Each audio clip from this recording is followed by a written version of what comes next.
Welcome, welcome, welcome. Another amazing week. This week we're going to be going over how to prepare bids. SAM.gov is the hub for everything. We all know that. Funny thing about SAM.gov is you're only going to find solicitations over $25,000. Why do I say that? That does not mean that there are not opportunities under 25,000. It just says that most of the opportunities are going to be anything over 25,000 is going to be on SAM. Anything under 25,000 is typically going to be done either on some sort of schedule, GSA schedule, some form of IDIQ, some federal supply schedule, or it's going to be a sole source.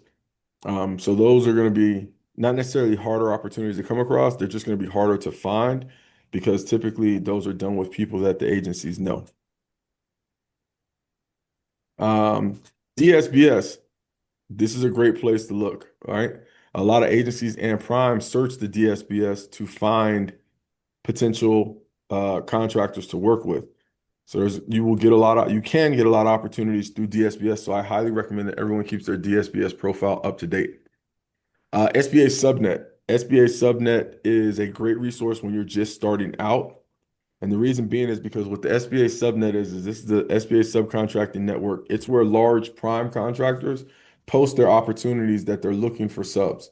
So if you're trying to get in the game and you're not ready to start bidding, you may be reluctant to put out bids, go to SBA subnet and you can find contracts in your area that are available. And you can bid directly to those primes as opposed to trying to bid to the government. Networking, my personal favorite. Networking is the way to go. That's one of the best ways to get work. I went to a networking business event today here in Texas that the Texas DOT was holding, and it was all about increasing small business participation in Texas DOT.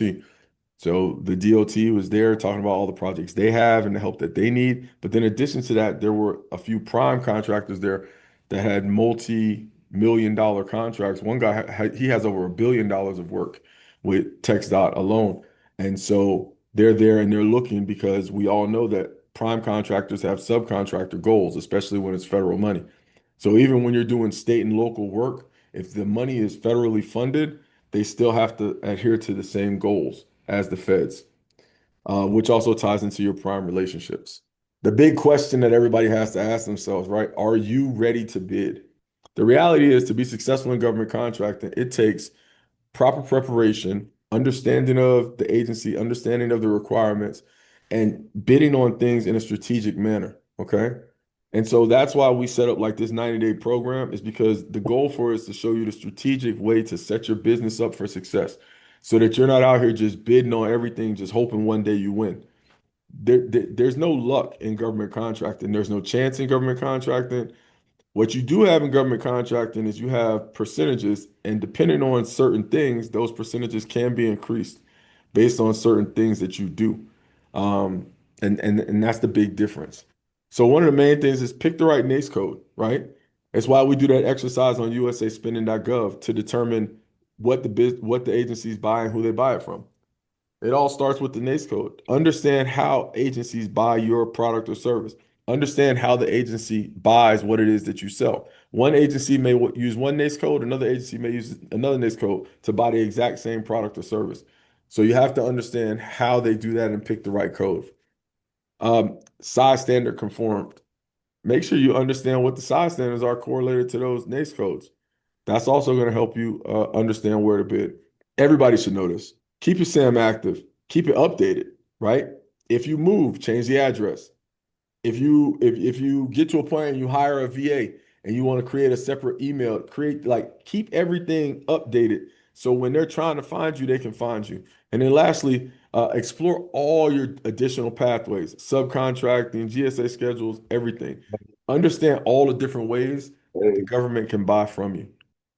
So first I'll show you a couple of the way that we submit on things. So this was source of salt we sent in earlier today.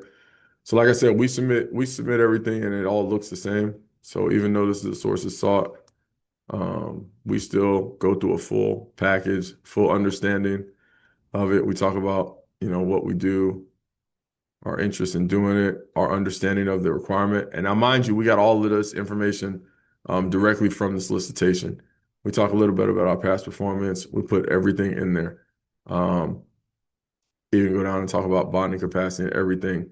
Attach a copy of our capability statement, right?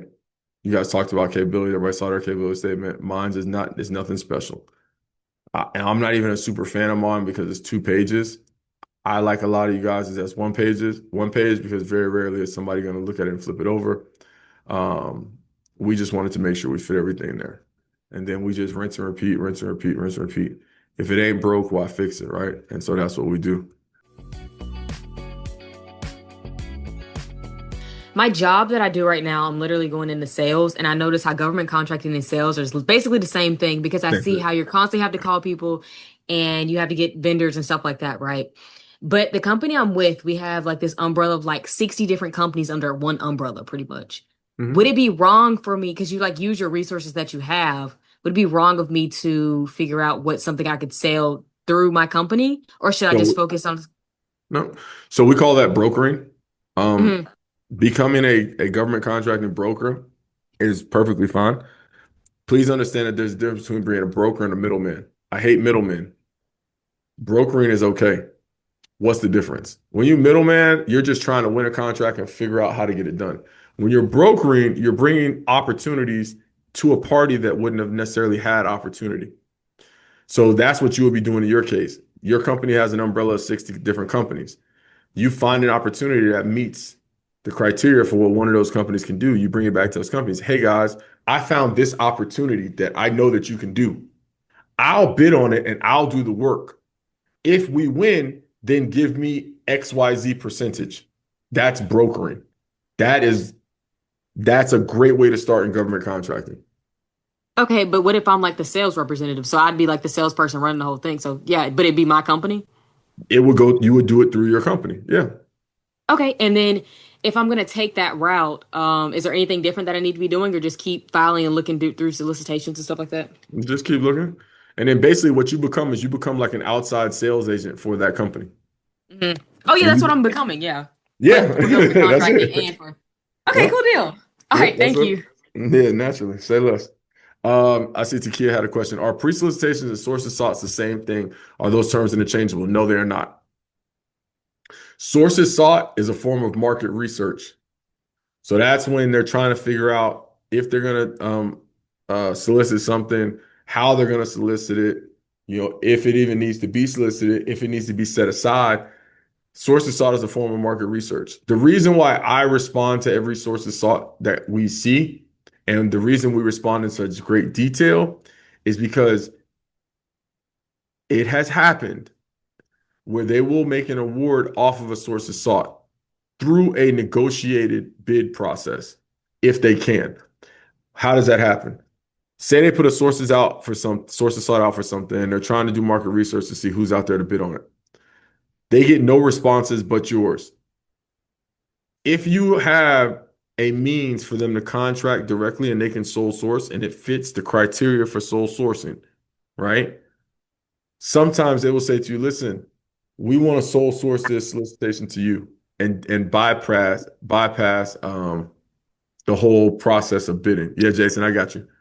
So then they'll say we want to bypass the whole process of bidding and sole source it to you. That's why sources sought can be of a benefit. Pre-solicitations, that is before a contract, before a solicitation goes into active bidding phase. They typically put it on SAM.gov about 30 to 60 days before to let everyone know that, hey, this solicitation is coming out in 30 to 60 days. Get ready for it. So this is the pre-solicitation before the solicitation. So that's the difference between the two different terms. Real quick, Can, can go I ahead. ask you something about that? Yeah, of course. So I submitted a pre-solicitation today and they asked for the capability statement. Mhm. So if Because they may in fact like what you submitted and they want to know more. They're oh okay. Okay. especially so we're heavy on submitting sources salts in the fourth quarter because Hmm. a lot of times right now they're trying to burn money and they're trying to figure out how they can burn money. So when you send things back and you send a lot of things back, they'll be like, okay, you know what? This person can do this real quick. Let's just figure out a way to get it to them. Because remember, if they put a solicitation out right now, that solicitation is probably not going to be awarded. That solicitation is probably not going to be awarded for the better part of, you know, 6 months. So, But why would they ask for a capability statement for a pre? Why wouldn't they just do a source of salt if they just want a it capability depends on statement? it depends on the phase that they're going through in it. Because remember, there's a life cycle of every project. Mm-hmm. So maybe maybe they did a source of salt and they got a certain type of response, and now they've got it out for pre-solicitation and they're getting a different type of response. They may pull it and change it. Oh. They might have did a source of salt and they got no response. You know what I'm saying? Yeah. Okay. So there's so many different reasons that depending on where the contract is in the life cycle and what they're trying to do. And then, like I said, it's fourth quarter. Mm-hmm. So they may see you send something be like, oh, you know what? We can get this to her real quick. And they're trying to build up what they call a J&A, a justification. And that justification that they're trying to put together is how they can justify giving you work. So they may say, hey, Mm. we asked her for her capability statement. This is what came back. This meets what we need. We're going to do a justification and say that we're going to award to this company based on these things. This is how we're justifying a sole source. So we're going to skip the whole bid process. Okay. Happens a lot.